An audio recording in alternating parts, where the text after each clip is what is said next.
BSc प्रथम वर्ष भौतिक शास्त्र के प्रथम प्रश्न पत्र वेव्स एंड ऑसिलेशन दोलन एवं तरंगे में पिछले लेक्चर में हम सरल आवर्ती दोलन के बारे में पढ़ रहे थे। आज के इस लेक्चर में हम सरल आवर्ती दोलन के कुछ उदाहरण की बात करेंगे और इसमें आज हम स्प्रिंग द्रव्यमान निकाय की बात करेंगे। पहले हम स्प्रिंग के सिरे पर जुड़े द्रव्यमान की आवर्ती गति के बारे में बात करेंगे। स्प्रिंग को हम क्षैतिज अवस्था में रखते हैं और स्प्रिंग का एक सिरा फिक्स कर देते हैं और दूसरे सिरे से हम एक द्रव्यमान को जोड़ देते हैं। यहाँ हम ये मानते हैं कि जिस सतह पर द्रव्यमान रखा हुआ है और गति कर रहा है वह सतह घर्षण रहित है।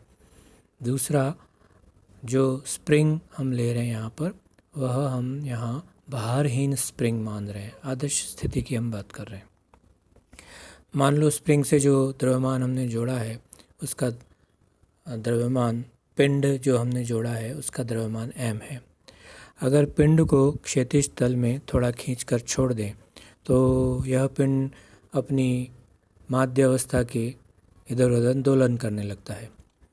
तो जब हम पिंड को खींचकर छोड़ते हैं तो खींचते हैं तब स्प्रिंग में प्रत्यानयन बल उत्पन्न होता है जो कि उस पिंड को वापस अपनी माध्यावस्था की तरफ लाने की कोशिश करता है।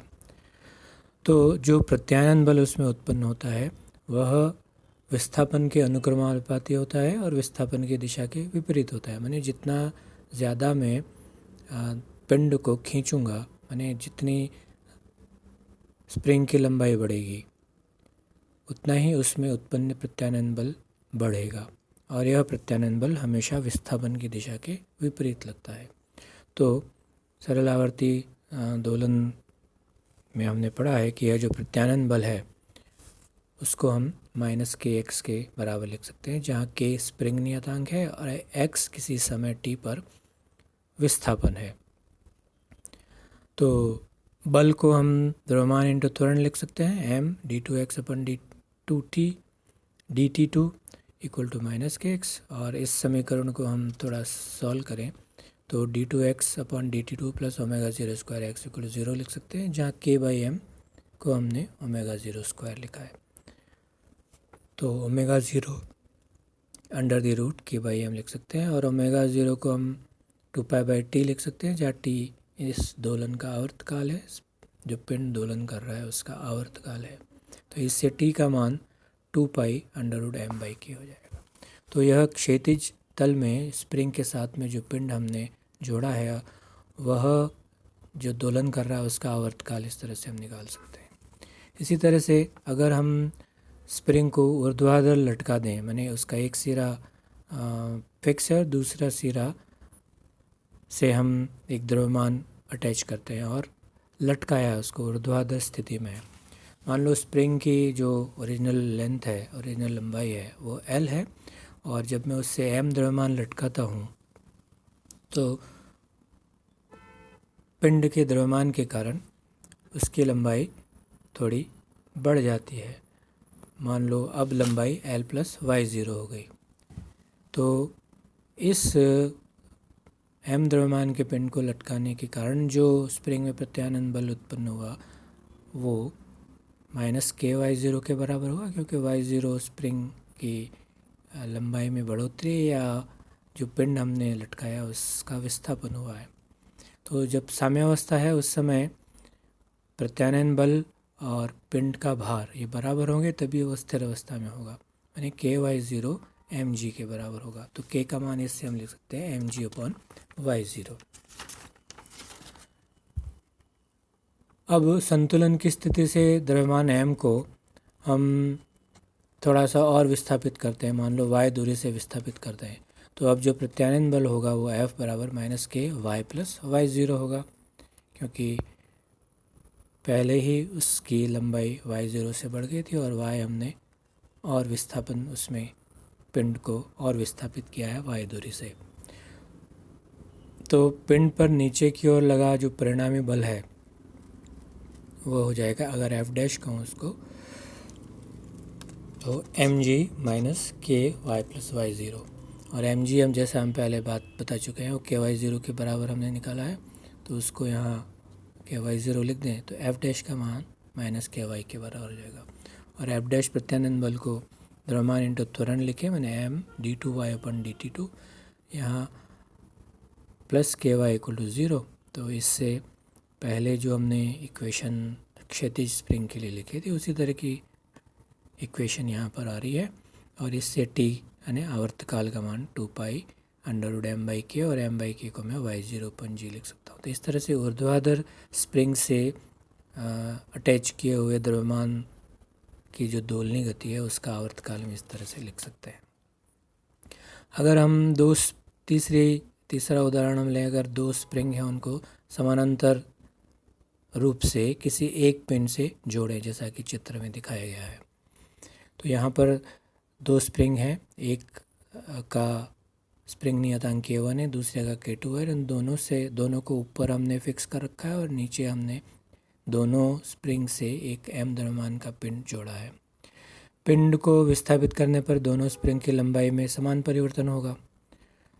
तो जो प्रत्यानयन बल उत्पन्न हो रहा है दोनों स्प्रिंग में, मान लो पहली स्प्रिंग में F1 है तो वो माइनस K1y के बराबर होगा, और दूसरे में F2 प्रत्यानयन बल है तो वो माइनस K2y के बराबर है। y दोनों स्प्रिंग की लंबाई में जो परिवर्तन हो रहा है, तो परिणामी प्रत्यानयन बल दोनों के जोड़ के बराबर होगा, माने F1 प्लस F2, तो minus K1 plus K2 into Y, और K1 प्लस K2 को मैं यहाँ K लिख देता हूँ, तो F equal to minus KY, जहाँ K1 प्लस K2 है, और यह स्प्रिंग दोनों स्प्रिंग जो समांतर स्प्रिंग हैं उनका प्रभावी बल नियतांक है।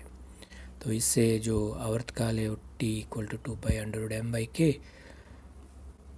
और K1 प्लस K2 है, तो T बराबर 2 pi under root M by K1 plus K2। तो यह समांतर स्प्रिंग है, तो उससे जुड़े पिंड का जो आवर्तकाल है जब वो दोलनी गति कर रहा है, तो हम 2 pi under the root M upon K1 plus K2 से दे सकते हैं। अब अगर हम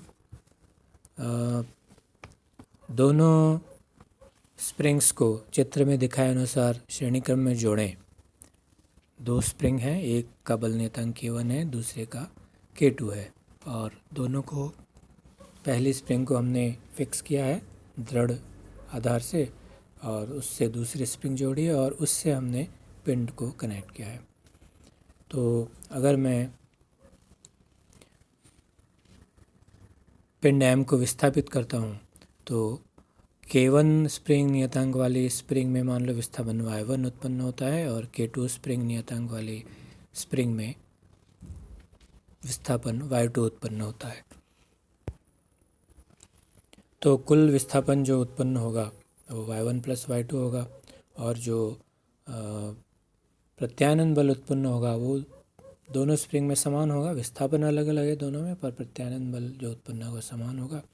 तो पहली स्प्रिंग में उत्पन्न प्रत्यानयन बल F बराबर माइनस K1y होगा Y1, और दूसरी स्प्रिंग में भी प्रत्यानयन बल तो वही होगा, तो F बराबर, और उसको विस्थापन Y2 है और उसका स्प्रिंग नियतांक K2 है, तो दूसरे स्प्रिंग में प्रत्यानयन बल को हम माइनस K2y2 के बराबर लिख सकते हैं। और प्रभावी बल नियतांक अगर K है, K1 और K2 स्प्रिंग नियतांकों वाली अलग अलग स्प्रिंगों को जोड़ के हमने जो एक स्प्रिंग बनाई है, मान लो उसका प्रभावी बल नियतांक K है अगर, तो इस पूरी स्प्रिंग के लिए प्रत्यानयन बल F बराबर माइनस KY लिख सकता हूँ, क्योंकि Y कुल विस्थापन है और मान लो K प्रभावी बल नियतांक है। तो जो तीनों इक्वेशन है हमारी, F equal to minus K1y1, F equal to minus K2y2 और F equal to minus KY, तीनों का उपयोग अगर यहाँ करें हम, तो इससे हम लिख सकते हैं F अपन माइनस F, माने तीनों से अगर हम जो Y है वो Y1 प्लस Y2 के बराबर होगा, तो Y1 और Y2 की वैल्यू हम लिखें तो F upon K equal to minus F upon K1 minus F upon K2 के बराबर होगा, और इससे K का मान K1 K2 अपन K1 प्लस K2 हो जाएगा। तो इससे यह जो M द्रव्यमान का पिंड है, यह जो दोलन कर रहा है उसका आवर्तकाल T बराबर हम T इक्वल टू 2π/m/k लिख सकते हैं और k का मान k1 अपन k1 प्लस k2 लिखें तो आवर्तकाल हो जाता है 2π/m k1 plus k2 upon k1 m। यहाँ ये थोड़ा गलत लिख दिया है, तो ये 2π/√k1 plus k2 upon k1 k2 होगा ये। तो इस तरह से यह आवर्तकाल हो गया। इसी तरह से अगर हम एक सरल लोलक की बात करें, उदाहरण के लिए सरल आवर्त गति के, तो मान लो हम एक बिंदुवत द्रव्यमान एक पिंड लें जिसका द्रव्यमान m है और ये बिंदुवत द्रव्यमान अगर इसको माने और इसको हम एक धागे से लटकाते हैं। L लंबाई का धागा है और उसका एक सिरा हमने फिक्स कर दिया है S, और दूसरे सिरे पर हम जो बिंदुवत द्रव्यमान है उसको हमने अटैच किया है।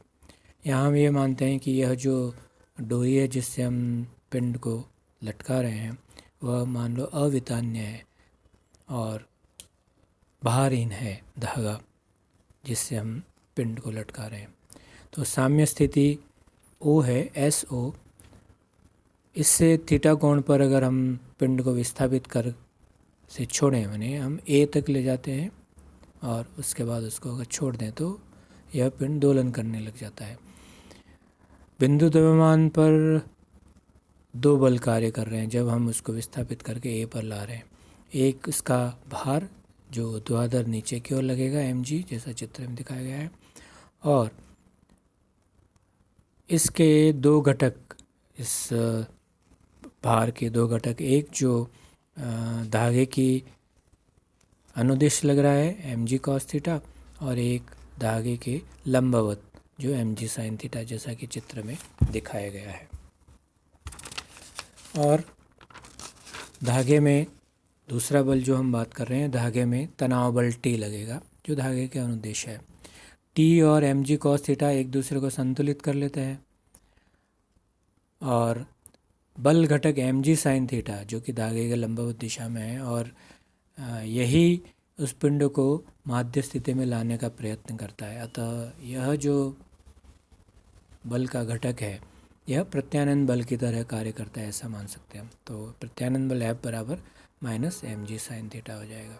अगर हम जो विस्थापित कर रहे हैं पिंड को वो थीटा कोण से कर रहे हैं और यह मान अगर बहुत छोटा है तो साइन थीटा को लगभग थीटा के बराबर लिख सकते हैं। तो F को हम लिख सकते हैं माइनस mg थीटा, और प्रत्यानयन त्वरण हम लिख सकते हैं माइनस g थीटा, और थीटा को हम चाप बटा त्रिज्या लिख सकते हैं। तो त्वरण जो है d2x upon dt2 equal to minus g, चाप हम जो विस्थापित कर रहे हैं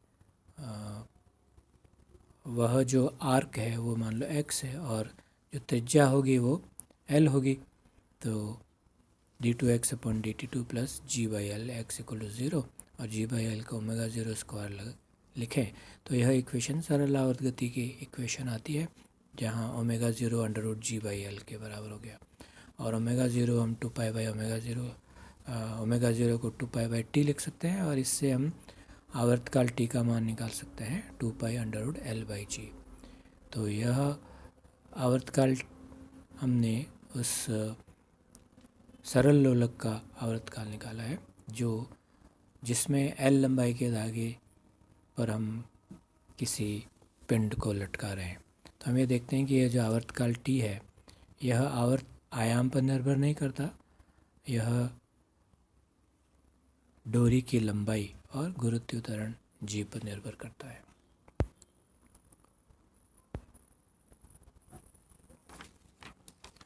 आज के लेक्चर में इतना ही। अगले लेक्चर में हम सरल आवर्ती दोलक के बारे में और पढ़ेंगे।